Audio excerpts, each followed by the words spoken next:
अस्सलाम वालेकुम जी। आज का हमारा टॉपिक है कपलिंग स्कीम्स के बारे में। इसमें हम दो तरह की कपलिंग देखेंगे, एलएस कपलिंग और जेजे कपलिंग। तो दोनों में क्या फर्क है, क्या इसका मकसद क्या होता है कपलिंग स्कीम का, ये देखते हैं। तो कपलिंग स्कीम में क्या है कि ऐसे एटम जिनके पास दो या दो से ज्यादा इलेक्ट्रॉन हो, तो उनके ऑर्बिटल और स्पिन एंगुलर मोमेंटा जो तमाम इलेक्ट्रॉनों के हैं उनको दो मुख्तलिफ तरीकों से ऐड किया जा सकता है। यानी कि एटम के अंदर जितने दो इलेक्ट्रॉन है, तीन है, पांच है, 10 है, उन सब के जो ऑर्बिटल एंगुलर मोमेंटम, उन सब के जो स्पिन एंगुलर मोमेंटम को ऐड करना है। अब वो ऐड करने के जो तरीके हैं वो कपलिंग स्कीम कहलाते हैं। ठीक है। अब ये जो कॉम्बिनेशन है, यानी ये जो कपलिंग करने का जो तरीका कार है, ये आपके पास यानी डिपेंड करेगा उनकी इंटरेक्शन पे कि आपके पास ऑर्बिटल और स्पिन मोमेंटा आपस में कैसे इंटरेक्ट करते हैं। ठीक है। तो अब ये जो जैसे मैंने कहा कि दो स्कीम्स बनाई गई जिसका एलएस कपलिंग और जेजे कपलिंग कहते हैं। तो एलएस कपलिंग की अगर हम बात करें तो इसका दूसरा नाम रसल सैंडर्स कपलिंग भी है। ये आम तौर पे उन एटम्स पे हम इस्तेमाल करते हैं या देखते हैं जिनकी मैग्नेटिक फील्ड वीक होती है। अब क्या जी, जो न्यूक्लियाई होता है उसकी इंट्रिंसिक एंगुलर मोमेंटा और आपके पास मैग्नेटिक मोमेंट्स होते हैं। ठीक है। ये कंट्रीब्यूट करता है टोटल एंगुलर मोमेंटम और मैग्नेटिक मोमेंट्स में। यानी न्यूक्लियाई की हम बात कर रहे हैं अब, कि न्यूक्लियस के अपने पास भी इंट्रिंसिक एंगुलर मोमेंटा होगा, मैग्नेटिक मोमेंट होंगे, और जो टोटल पूरे एटम का बनेगा उसमें इसकी कंट्रीब्यूशन होती है। मगर ये कंट्रीब्यूशन इतनी कम होती है, इतनी कम होती है कि आप कह लो कि 10⁻³ ऑर्डर की होती है। अगर हम इलेक्ट्रॉनिक मूवमेंट्स को देखें तो इसका मतलब एटम के अंदर जो न्यूक्लियस का आपके पास एंगुलर मोमेंटा है या मैग्नेटिक मोमेंट्स हैं, टोटल जब आप पूरे एटम को स्टडी करते हो तो उसकी कंट्रीब्यूशन इंतहाई कम होती है न्यूक्लियस की। ओवरऑल मेजर कंट्रीब्यूशन कौन कर रहा है? इलेक्ट्रॉन कर रहे होते हैं। अच्छा। तो अब आपके पास जो ऑर्बिटल एंगुलर मोमेंटम है वेक्टर्स का, मुख्तलिफ जो आपके इलेक्ट्रॉन हैं कंबाइन करेंगे तो वो रिजल्टेंट एंगुलर मोमेंटम बनाएंगे, ऑर्बिटल एंगुलर मोमेंटम। ठीक है। इसी तरीके से जो स्पिन एंगुलर मोमेंटम है वो मिलकर रिजल्टेंट एंगुलर आपके पास बनाएंगे, स्पिन एंगुलर मोमेंटम। और ये दोनों जो एल और एस रिजल्टेंट आए हैं, अगर आप इनको जमा करेंगे तो पूरे एटम का टोटल एंगुलर मोमेंटम हासिल हो जाएगा। बात समझ आ गई? यानी अब आपने इस स्कीम के अंदर, एलएस स्कीम के अंदर क्या करना है, जितने इलेक्ट्रॉन हैं उन सब का जो ऑर्बिटल एंगुलर मोमेंटम है उसको जमा कर दो, तो टोटल ऑर्बिटल एंगुलर मोमेंटम आ जाएगा। जितने इलेक्ट्रॉन हैं उन सब का स्पिन एंगुलर मोमेंटम जमा कर दो, तो वो टोटल स्पिन एंगुलर मोमेंटम आ जाएगा। अब ये जो दोनों टोटल वैल्यूज आई हैं इनको जमा करो तो ये टोटल एंगुलर मोमेंटम बनेगा। जैसे आप इस जगह नीचे मैथमेटिकली पैटर्न पे देख रहे हैं कि जितने इंडिविजुअल से आपने उन सब का एंगुलर मोमेंटम सम अप किया, टोटल एंगुलर मोमेंटम आ गया ऑर्बिटल। फिर जितने टोटल आपके इलेक्ट्रॉन थे उन सब की स्पिन एंगुलर मोमेंटम को जमा किया तो टोटल स्पिन एंगुलर मोमेंटम आ गया। फिर दोनों को सम अप किया तो जे की सूरत में टोटल एंगुलर मोमेंटम आ गया। ओके।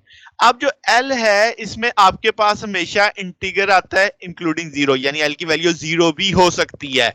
स्पिन का दो मुख्तलिफ मामला हैं कि अगर इवन नंबर ऑफ इलेक्ट्रॉन्स होंगे तो ये यानी आपके पास इंटीजर आएगा। अगर ये ऑड इंटीग्रल या ऑड मल्टीपल यानी 1/2 होगा अगर ऑड नंबर ऑफ इलेक्ट्रॉन होंगे। ठीक है। तो इसका मतलब जे आपके पास इंटीजर आएगा अगर एस एक इंटीजर हुआ है। एस इंटीजर कब होगा? इवन नंबर ऑफ इलेक्ट्रॉन्स के लिए। ठीक है। और जे एक ऑड मल्टीपल ऑफ 1/2 होगा अगर एस ऑड मल्टीपल हुआ, तो वो कब होगा? जब आपके पास ऑड नंबर ऑफ इलेक्ट्रॉन होंगे। तो अब जनाबे वाला इसका मतलब अब रिजल्ट क्या पता चल, अगर आपके पास orbital angular momentum spin angular momentum से ज्यादा हुआ तो जे आपके पास 2s+1 वैल्यूज रखेगा।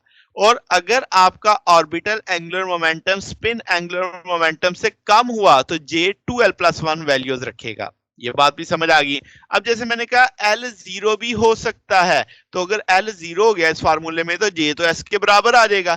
यानी आपके पास वो सारा स्पिन एंगुलर मोमेंटम से ही अपनी वैल्यू टोटल एंगुलर मोमेंटम की बन जाएगी।